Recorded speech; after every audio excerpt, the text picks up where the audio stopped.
Direct method मध्ये आपण oscillator use करतो. ओके, FM मध्ये लक्षात ठेवा की FM मध्ये आउटपुटला आपल्याला काय पाहिजे, फ्रिक्वेन्सी. मग फ्रिक्वेन्सी जनरेट करण्यासाठी कुठला डिव्हाइस असतो, ऑसिलेटर. ऑसिलेटर मध्ये LC कॉम्बिनेशन असतं किंवा RC कॉम्बिनेशन असतं. आपण जे कॉम्बिनेशन यूज करतोय that combination and value of that components will decide the output frequency. हे तरी लक्षात येते तुमच्या. आता RC कॉम्बिनेशन जर मी घेतलं ऑसिलेटर मध्ये, तर what is value of R and what is value of C, that is going to decide the what parameter. R आणि C च्या व्हॅल्यू वरून कुठला पॅरामीटर डिसाइड होतो आपल्या ऑसिलेटर मध्ये? Give the answer. ऑसिलेटरच्या आउटपुटला काय मिळते आपल्याला, कुठला सिग्नल मिळतो?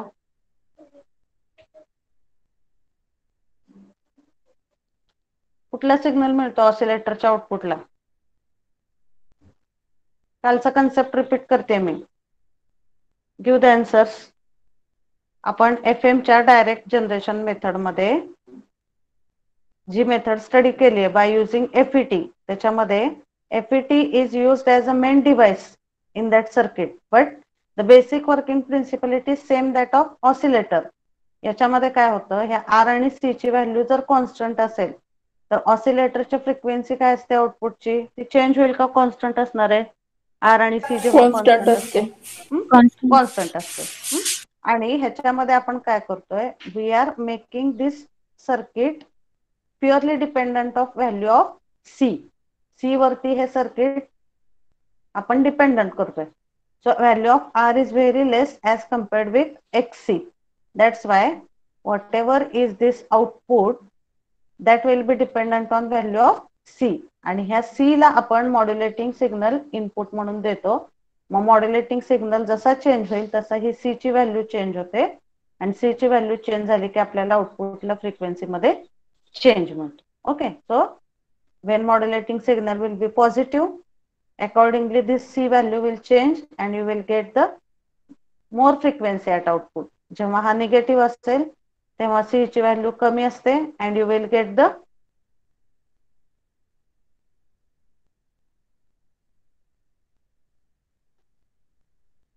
when this modulating signal cycle will be negative, C ची व्हॅल्यू त्याच्या अकॉर्डिंगली ऍडजस्ट होते आणि आउटपुटची फ्रिक्वेन्सी काय होते त्याच्यामध्ये कमी होते. Okay, so that is the method for direct FM generation. Okay, so that method you have to explain if it is asked. चारही मेथडची नावं लिहा इथं आणि एक मेथड एक्सप्लेन करा. This is the direct FM generation method.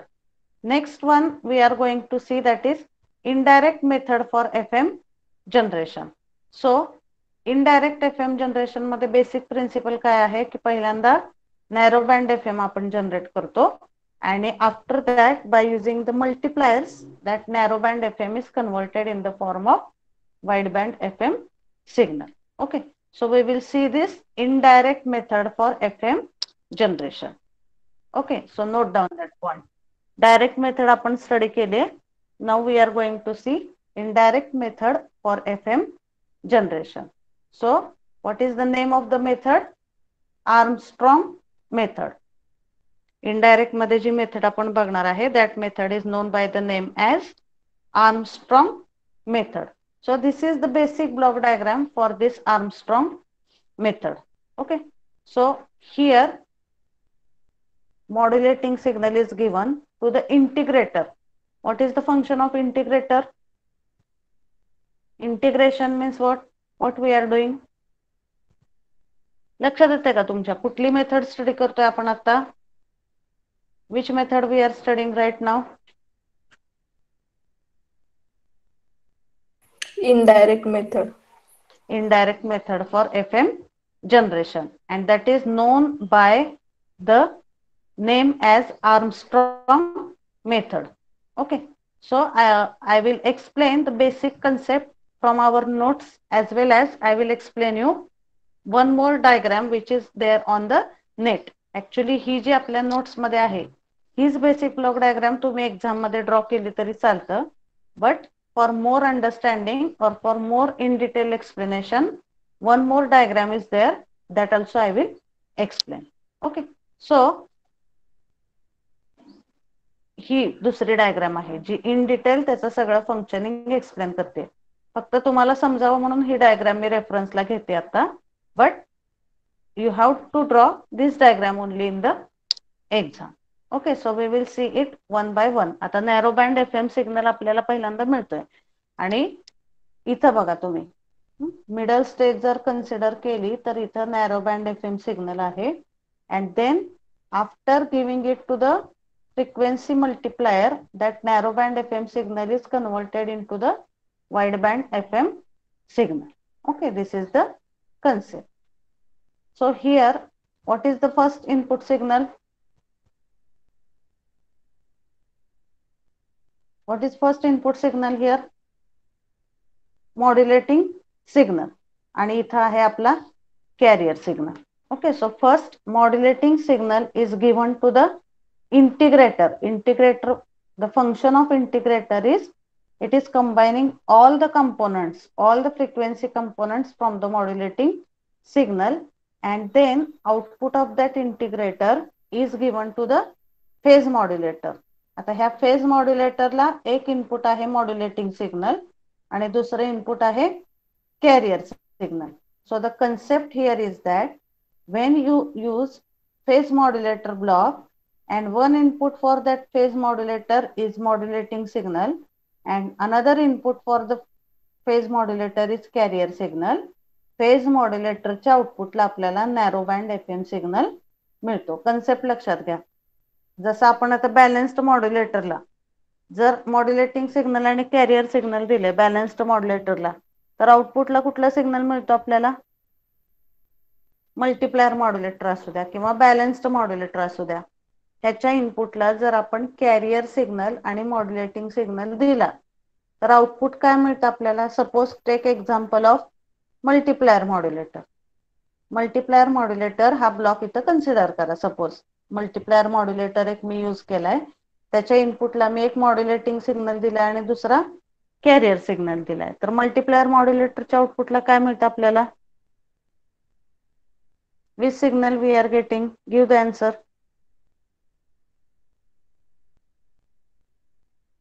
Study केलाय आपण, multiplier modulator study केलाय, बॅलन्स्ड मॉड्युलेटर स्टडी केलाय. काय मिळतं आउटपुट? FM सिग्नल मिळतो का? येस सायली. बॅलन्स्ड मॉड्युलेटर बघितलंय आपण तिसऱ्या चॅप्टर मध्ये. मल्टीप्लायर मॉड्युलेटर पण स्टडी केलाय. मल्टीप्लायर मॉड्युलेटरला आपण जर मॉड्युलेटिंग सिग्नल आणि कॅरियर सिग्नल दिले तर काय मिळतं आपल्याला आउटपुटला? त्याच्या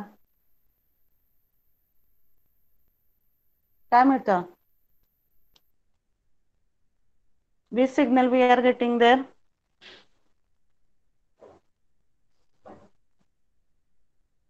कालच बघितलं ना आपण, प्रॅक्टिकल बघितलं ना, बॅलन्स्ड मॉड्युलेटर यूज केलं होतं. त्याच्यामध्ये काय केलं होतं कालच्या प्रॅक्टिकल मध्ये?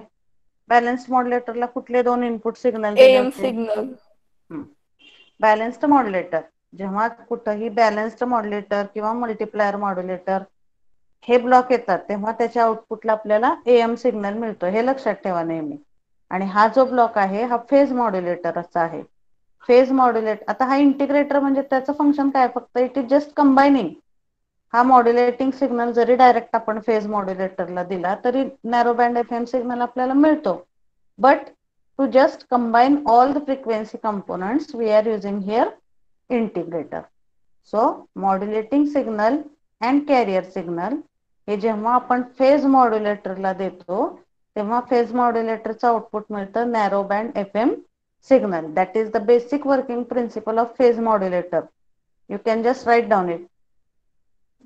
Phase modulator is used to generate the narrow band FM signal. आणि obviously phase modulator ला कुठले इनपुट असणार आहेत? Which two input signals we have to give for phase modulator? कुठलाही मॉड्युलेटर असला तरी त्याला इनपुट असतात मॉड्युलेटिंग सिग्नल आणि कॅरियर सिग्नल. लक्षात येतो का कन्सेप्ट तुमच्या?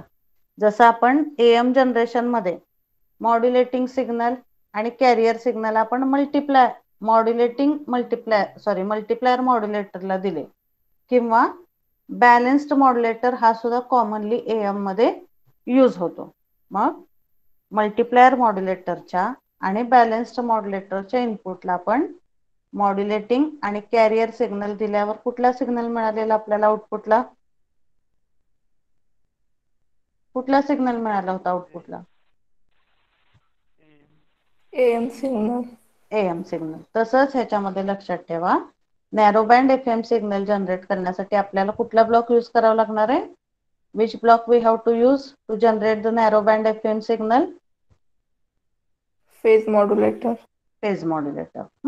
So that is basic principle you have to understand here. Phase modulator is used and one input for phase modulator is modulating signal and another input for phase modulator is carrier signal. मग हे दोन signal याच्या इनपुटला दिल्यानंतर आपल्याला आउटपुटला narrow band FM signal मिळतो.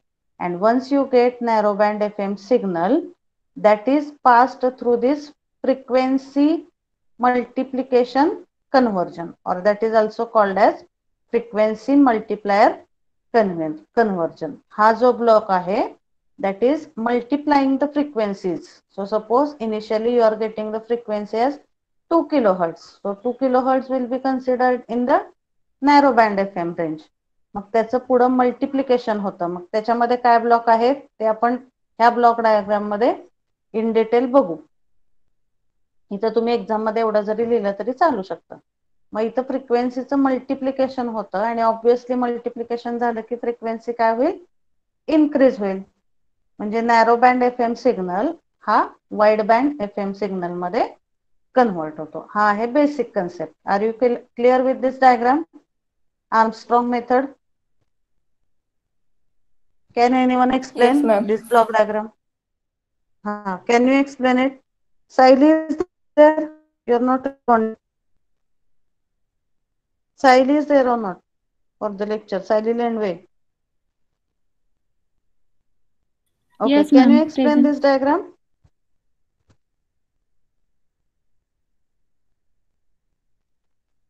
Which one it is? कशाची block diagram आहे ती? Armstrong Armstrong method. That comes under direct or indirect FM generation method. Indirect FM generation. Which one? Direct or indirect? Indirect FM generation. Okay. Indirect FM Indirect. generation. म्हणजे पहिल्यांदा आपल्याला तिथं narrow band signal मिळतो आणि narrow band FM signal we are converting in the form of wide band FM signal. So explain this block diagram, please, so that I will understand how much you are clear with that. Explain the diagram, Saili.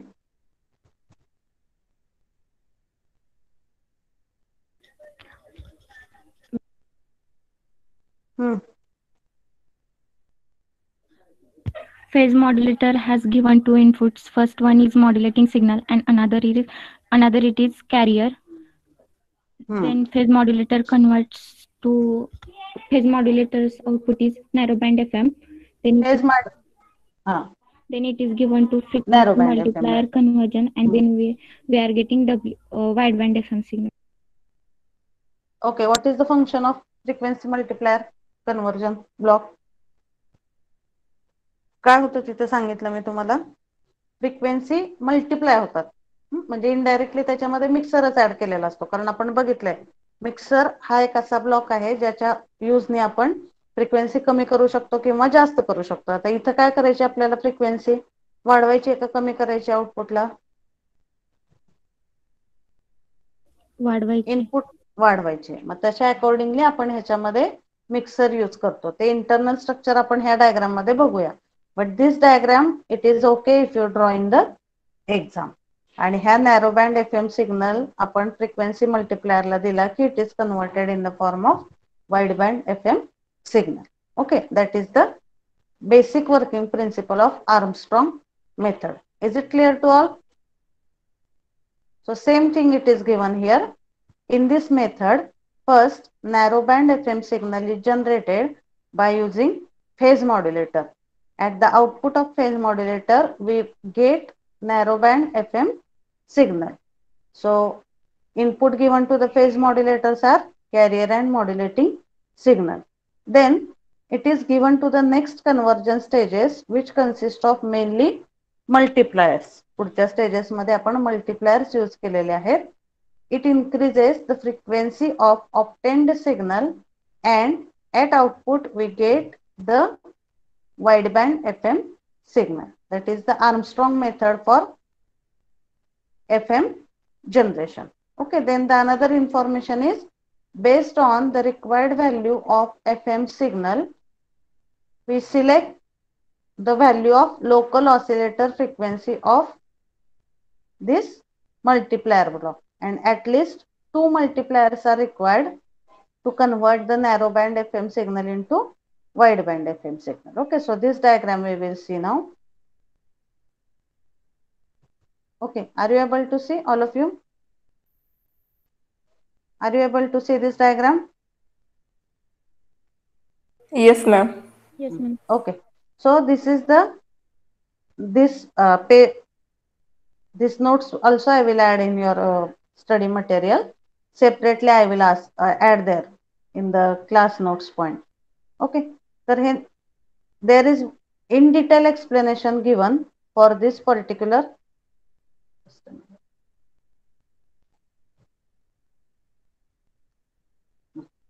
in detail explanation दिलेले ह्याच्यामध्ये Armstrong methodचा how it is working. Okay, so the points given are same whatever we have discussed. Armstrong method for FM generation is indirect method because the modulating signal directly varies the phase of the carrier and which indirectly changes the frequency. म्हणजे आता ह्याच्यामध्ये जो modulator use केलेला आहे आपण तो कुठला modulator use केलेला आहे? Phase modulator. मग हा फेज मॉड्युलेटर काय करतोय? कॅरियर सिग्नलची फेज डायरेक्टली चेंज करतोय. मग जर फेज चेंज झाली एखाद्या सिग्नलची तर त्याची फ्रिक्वेन्सी चेंज होईल का नाही सांगा मग.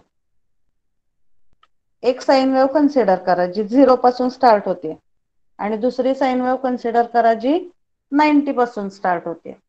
So the concept here is that one more point I have to explain here. आता आपण बघा AM मध्ये काय बेसिक वर्किंग प्रिन्सिपल आहे? AM मध्ये एम्प्लिट्यूड चेंज होतं. कॅरियर सिग्नलची फ्रिक्वेन्सी आणि फेज काय राहतात? Okay, you just initially write down one statement which is asked in the MCQ.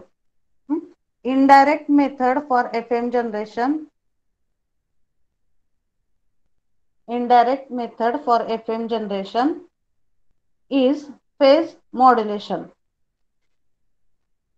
ह्याच्यामध्ये एक नवीन पॉइंट आहे जो आपल्याला आता स्टडी करायचा आहे की phase modulation that is one type of indirect method for FM generation.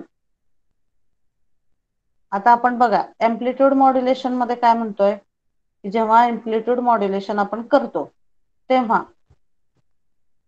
काय चेंज होतं कॅरियरचं? when we do amplitude modulation, which parameter of carrier changes? Amplitude, and frequency and phase remains constant. That is basic working principle of AM. हे लक्षात येते सगळ्यांच्या? AM चं basic working principle. आता जेव्हा आपण फ्रिक्वेन्सी मॉड्युलेशन म्हणतो तेव्हा काय होतं फ्रिक्वेन्सी मॉड्युलेशन मध्ये? What is the concept in frequency modulation? कॅरियरची फ्रिक्वेन्सी चेंज होते, एम्प्लिट्यूड आणि फेज काय राहतात? कॉन्स्टंट राहतात. पण जेव्हा आपण फेज मॉड्युलेशन करतो तेव्हा फेज मॉड्युलेशन मध्ये काय होतं? कॅरियरची फेज चेंज होते, फ्रिक्वेन्सी आणि एम्प्लिट्यूड काय राहतात? कॉन्स्टंट राहतात. Okay, so I will just write here just for your more. I am writing the statement here as phase modulation. Try to understand this point. Phase modulation is known as indirect method for FM generation. जेव्हा आपण phase modulation करतो तेव्हा काय म्हणलेलं आहे त्याला? तिथे indirectly त्या सिग्नलची फ्रिक्वेन्सी सुद्धा चेंज होते. So 3 cases we have considered in amplitude modulation or in analog modulation. AM मध्ये काय होतं बघा, amplitude changes and frequency and phase remains constant. This is the case in amplitude modulation. आता दुसरा कुठला टाइप आहे? What is the second case? You tell me. हे statement highlight करा तुम्ही, हे स्टेटमेंट लिहून घ्या, हे एमसीक्यू मध्ये विचारतात. Phase modulation, underline phase modulation.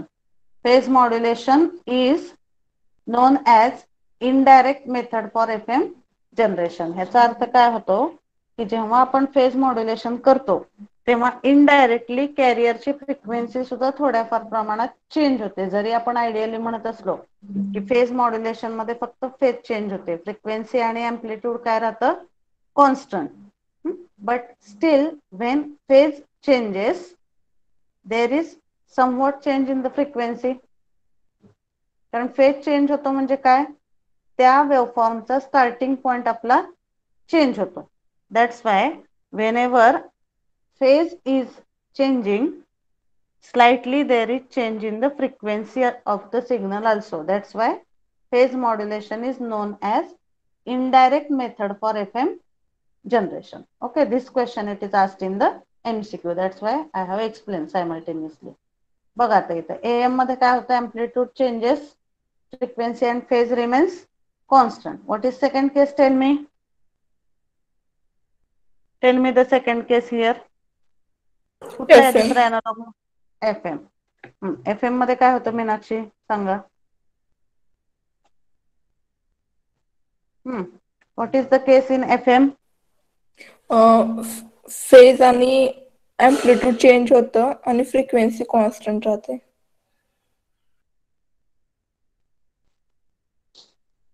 Just think once again and tell. Frequency changes and amplitude and phase remains. Frequency Yes, changes. ma'am. Sorry. Reverse you have told. Frequency changes, amplitude and phase remains constant. हे झालं FM मध्ये. आता तिसरी केस थोडीशी critical आहे phase मॉड्युलेशनची, जी आपण discuss करतोय. बघा आता फेज मॉड्युलेशन मध्ये काय होतं, फेज चेंज होते, कॅरियरची फेज चेंज होते आणि आयडियली लिहिताना काय लिहितोय आपण, amplitude and frequency remains constant. हे थेरोटिकल पॉइंट झाला, phase changes and amplitude and frequency remains constant. पण प्रॅक्टिकली तुम्ही विचार करा, कुठल्याही सिग्नलचा जेव्हा फेज चेंज होतो, फेज म्हणजे काय, त्याचं स्टार्टिंग पॉइंट चेंज होतो.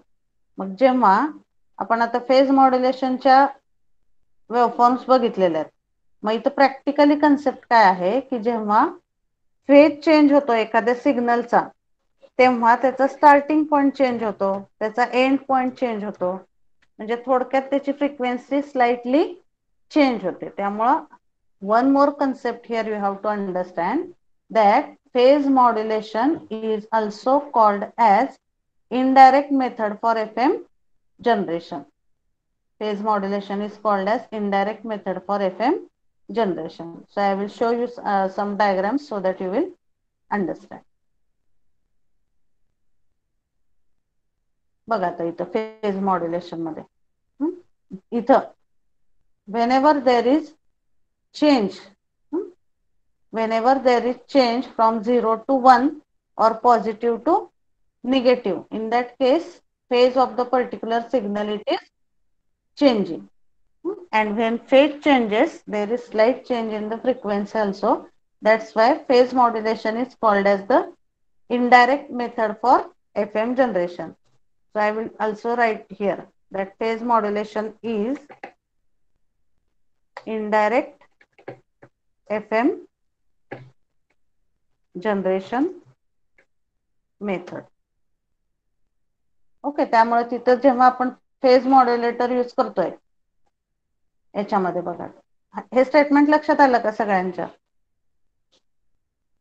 Phase modulation what it is called as MCQ मध्ये विचारतात की which of the following is indirect method for FM generation. मग फेज मॉड्युलेशन असेल, एम्प्लिट्यूड मॉड्युलेशन असेल, पल्स कोड मॉड्युलेशन असेल, like that the options will be given. So which method is called as indirect method for FM generation? Anybody please tell. Phase modulation. Phase modulation. Okay. आता हे बघा Armstrong method. Armstrong method म्हणून त्याला indirect method म्हणतात, कारण directly काय change होतोय, कॅरियरचा phase change होतोय. पण कॅरियरचा फेज चेंज झाला की इनडायरेक्टली कॅरियरची फ्रिक्वेन्सी सुद्धा चेंज होते. That is the first statement. So I will repeat it. Armstrong method of FM generation is indirect method because the modulating signal directly varies the phase of the carrier and it indirectly changes the frequency of the carrier. त्यामुळं इथं ह्या diagram मध्ये बघा तुम्ही phase modulator जो आहे त्याच्या आउटपुटला आपल्याला narrow band FM signal generate झालेला आहे. तो डायरेक्टली फेज चेंज करतो आणि इनडायरेक्टली त्या सिग्नलची फ्रिक्वेन्सी चेंज करतो. Okay, that is the basic concept in this diagram.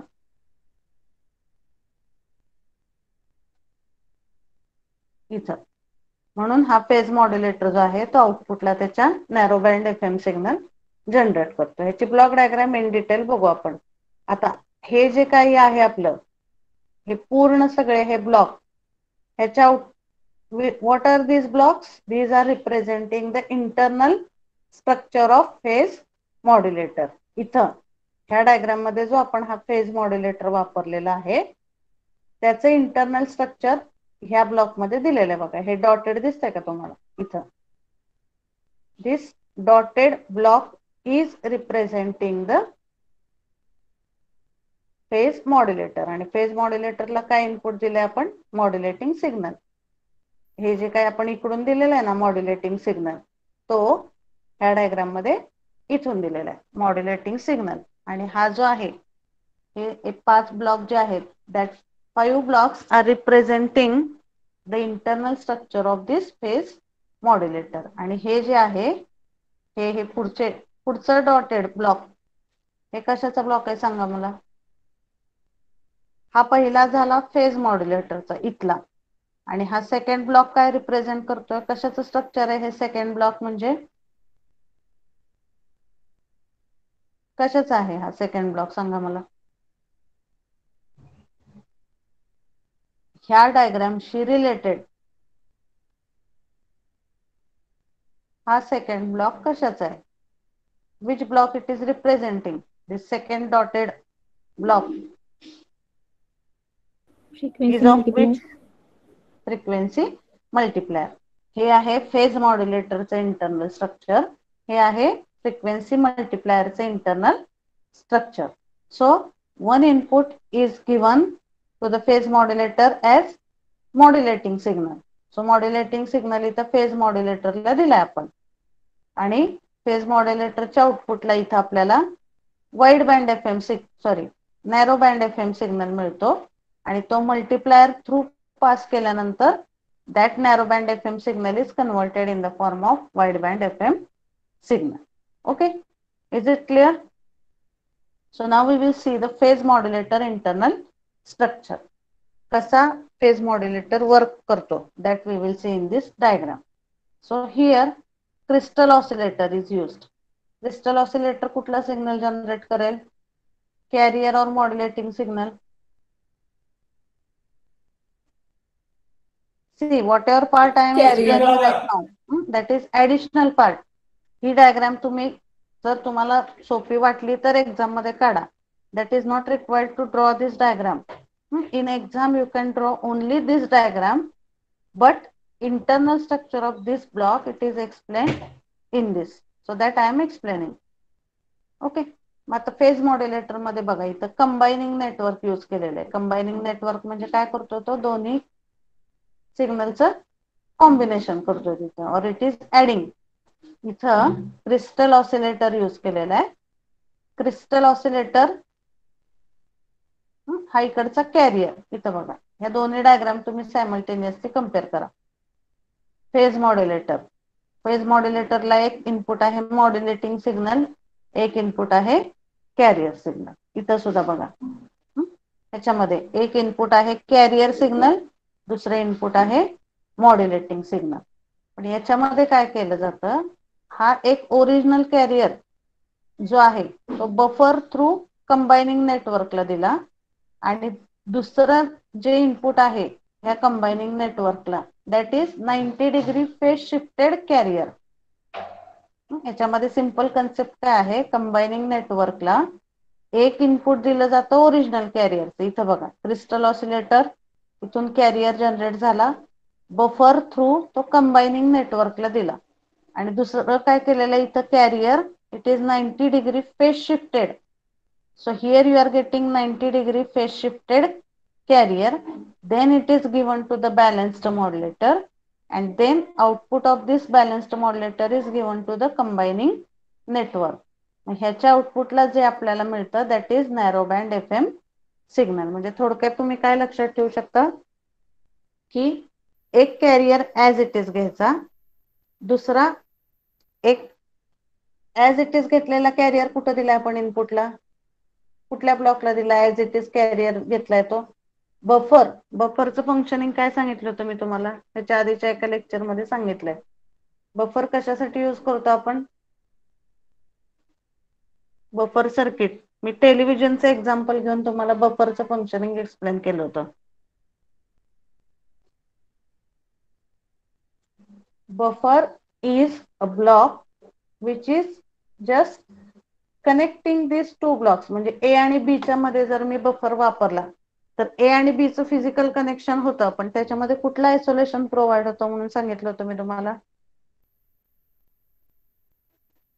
ए आणि बी हे दोन ब्लॉक आपण बफरनी कनेक्ट केले. म्हणजे सपोज बघा आता आय विल जस्ट, बफरचं फंक्शन आहे suppose this is block A. Okay, I will just write here this is block A and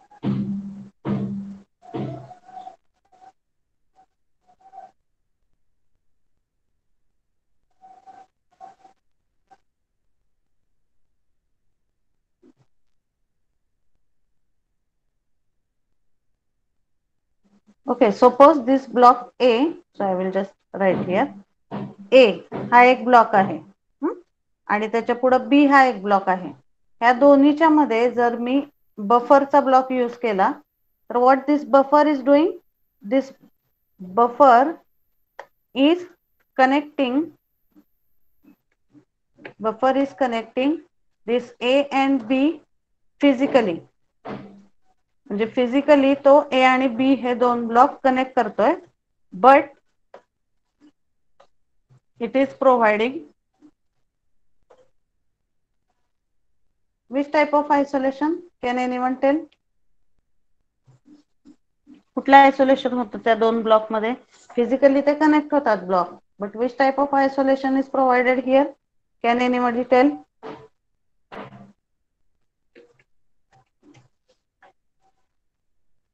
कुठलं आयसोलेशन होतं दोन्हीमध्ये, फिजिकली कनेक्टेड होतात ते, which type of isolation is provided here, can anyone tail.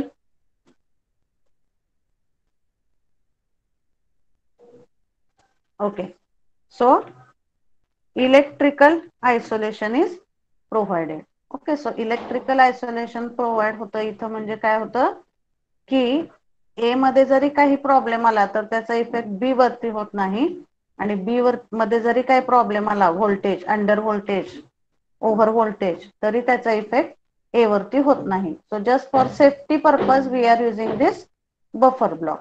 मग बघा आता ह्या डायग्राम मध्ये क्रिस्टल ऑसिलेटरचं आउटपुट बफर थ्रू आपण कंबायनिंग नेटवर्कला दिलं. म्हणजे ऍज इट इज हा कॅरियर सिग्नल एक इनपुट म्हणून आपण कंबायनिंग नेटवर्कला दिलं. आता now we will see what is another input for this combining network. इथं काय केलंय बघा, हा कॅरियर जो आहे तो 90 डिग्रीने फेज शिफ्ट केलाय. This carrier is phase shifted by 90 degree and 90 degree phase shifted carrier is given as input to the balanced modulator. आणि what is another input for this balanced modulator?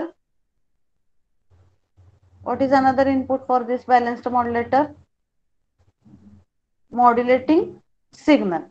Modulating signal एक इथं input दिलाय आणि इथं 90 degree phase shift केलेला carrier दिलाय balanced मॉड्युलेटरला. मग ह्याच्या आउटपुटला आपल्याला फक्त साइड बँड असलेला AM सिग्नल मिळतो. मग हा AM सिग्नल परत आपण कॅरियर सोबत कंबाईन केल्यानंतर आपल्याला we are getting the FM signal at the output. This is the internal structure. It is somewhat critical to understand. If you understand, no problem. If you don't understand, that can be okay, because this is somewhat critical concept. Some points of this you are not knowing, but this is the internal structure of this Armstrong method phase modulator. त्याच्यामधल्या phase modulator कसा work out होतो त्याचं हे structure आहे. Then once what output you are getting here, combining नेटवर्कच्या आउटपुटला narrow band FM signal मिळतोय का वाईड बँड FM सिग्नल मिळतोय? Which Narrow kind of band FM? FM. Narrow band FM. हे समजतंय का तुम्हाला थोडंफार तरी? इथं आपण काय केलेलं आहे, हा कॅरियर कंबायनिंग नेटवर्कला एक इनपुट दिला कॅरियर ऍज इट इज, आणि ह्या सेक्शन मध्ये काय होतं 90 डिग्री फेज शिफ्टेड कॅरियर आपण एक इनपुट म्हणून देतोय बॅलन्स्ड मॉड्युलेटरला, आणि बॅलन्स्ड मॉड्युलेटरला दुसरे इनपुट काय आहे मॉड्युलेटिंग सिग्नल. मग ह्याच्यामधला हा कॅरियरचा इफेक्ट नल होतो आणि फक्त साइड बँड असलेला AM सिग्नल आपल्याला मिळतो. And in that when you add the carrier through combining network, here you are getting the narrow band FM signal. Okay, it is somewhat critical to understand. Though you don't understand it, don't worry. That is some additional part that I am explaining. कारण तुम्हाला जे video वगैरे बघायला मिळतील ते बऱ्याचदा ह्याच point वरचे बघायला मिळतात नेटवरती. So narrow band FM signal मिळाला. आता पुढचा ब्लॉक कुठला आहे हा मल्टीप्लायरचा. मल्टीप्लायर मध्ये काय केलेलं आहे, it is using mixer. What is the function of mixer? आता सपोज हा 2 किलोहर्ट्ज इथं आला, group of multipliers will multiply the frequency and then output of that multiplier is given to the mixer. आपण mixer बघितलाय, कुठल्या circuit मध्ये बघितलाय आपण मिक्सर हा डिव्हाइस पहिल्यांदा? कुठल्या पॉइंट मध्ये बघितलेलं मिक्सरचं फंक्शनिंग आपण? AM रिसिव्हर मध्ये बघितलं होतं ना. कुठल्या रिसिव्हर मध्ये मिक्सर यूज होतो? Super heterodyne. Super heterodyne. Okay, so in super heterodyne receiver we have used the mixer to convert RF into IF. तसंच तिथं आपण डाऊन कन्वर्जन केलं होतं फ्रिक्वेन्सीचं, इथं आपल्याला अप कन्वर्जन करायचंय, त्यासाठी इथं मिक्सर यूज केला जातो. हा क्रिस्टल ऑसिलेटर आहे. अकॉर्डिंगली जी आपल्याला आउटपुटला फ्रिक्वेन्सी पाहिजे त्याच्यानुसार ह्या लोकल ऑसिलेटरची फ्रिक्वेन्सी आपण ऍडजस्ट करतो. Here first group of multipliers is use, here second group of multipliers is use. आणि एकदा का फ्रिक्वेन्सी त्याची वाढली की परत class C power amplifier use करून इथं तो final wide band FM signal आपण पुढं ट्रान्समिट करतो. Okay, this is the concept of indirect method for FM generation. हे झालं त्याचं in detail explanation. Though you don't understand it, this diagram only you can draw and you can explain. Is it clear? ही नाही समजली diagram तरी tension घेऊ नका, मी फक्त ते ऍडिशनली तुम्हाला एक्सप्लेन केले. कारण बऱ्याच जणांनी जर नेटवरती सर्च केलं व्हिडिओ किंवा काय तर ही डायग्राम तुम्हाला दिसते.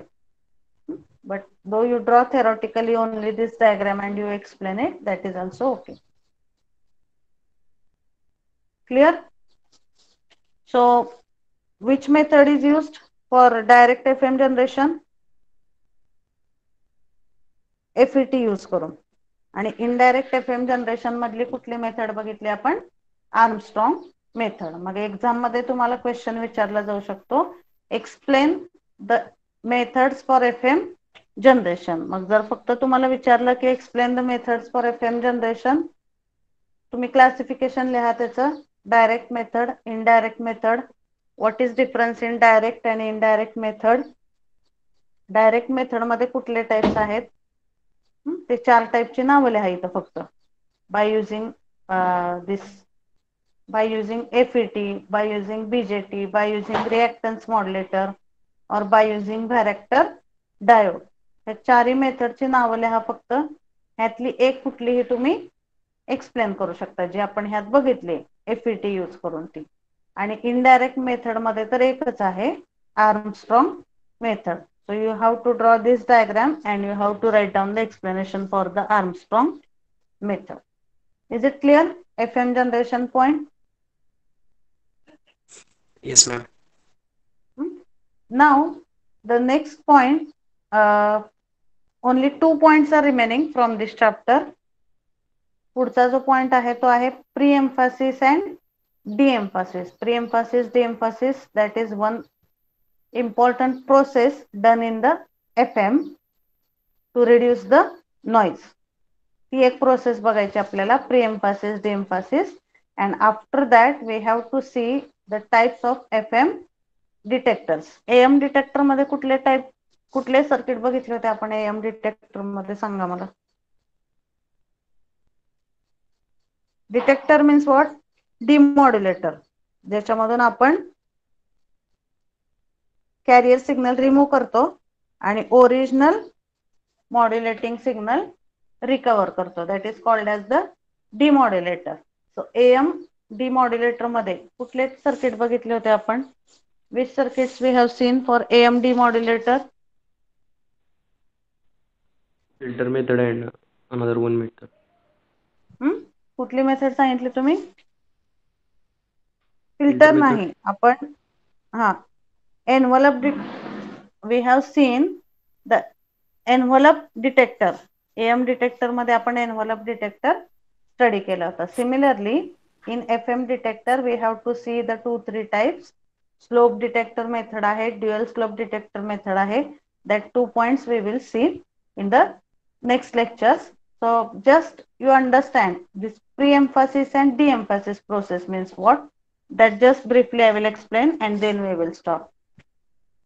तर हे बऱ्याच कॉमनली यूज केली जाणारी प्रोसेस आहे FM मधली, pre-emphasis आणि de-emphasis. मग जेव्हा हाय फ्रिक्वेन्सी कंपोनंट आपण FM सिग्नल मधून ट्रान्समिट करतो तेव्हा त्याच्यामधल्या नॉइजचा इफेक्ट कमी करण्यासाठी ह्या मेथड्स आपण यूज करतो.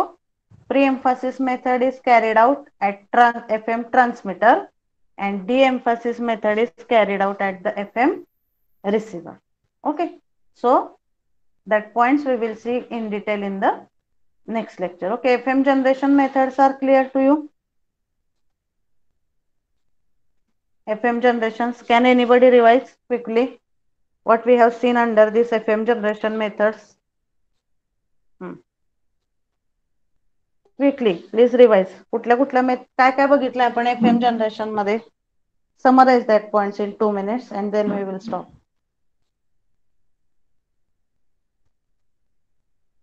I am waiting for the answer.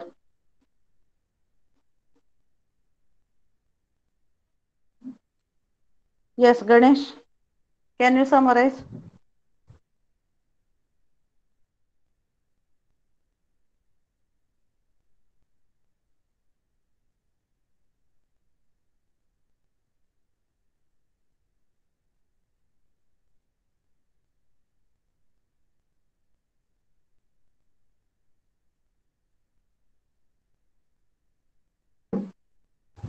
Yes, Ganesh, can you explain?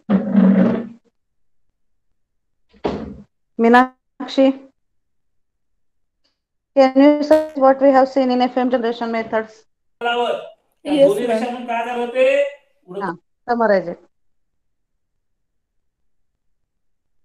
In FM generation method, there are 2 types: direct FM generation and indirect FM generation method. In direct FM generation method, direct generate the wideband FM generation, and in indirect FM generation, first generate the First we generate the then narrow band, and then convert the wide Then band converted into wide band. wide band. Okay. Main नावाचं तिथं एक राज्य आहे, या यार्मक येथे. Okay. So I hope all of you are clear with this particular point. आणि pre-emphasis, the emphasis वरचे जर information, I am going to take this point in the next lecture. So you just go through the points whatever I have given in the notes for pre-emphasis and de-emphasis, and if you can see some videos related to that you also search, otherwise I will also post the videos for that particular point. आता हे जे पुढचे point आहेत pre-emphasis, de-emphasis आणि FM detection, हे points थोडेसे FM चे अवघड आहेत, त्यामुळं in advance I will share some videos related to that particular point on your WhatsApp group. So as you get time, you go through the videos so that it is easy for you to understand the concept. आता हे तर particularly अवघडच आहेत point. Slope detector, त्याचं functioning कसं होतं, balance slope detector. So last time also I had shown the videos in the class when we were taking lecture in the class, but now it is not possible, so I will share the videos. You watch the videos carefully in advance so that it will be helpful for you to understand the particular point. Okay, so we will stop here. You just put your number in the chat box and you can leave the meeting.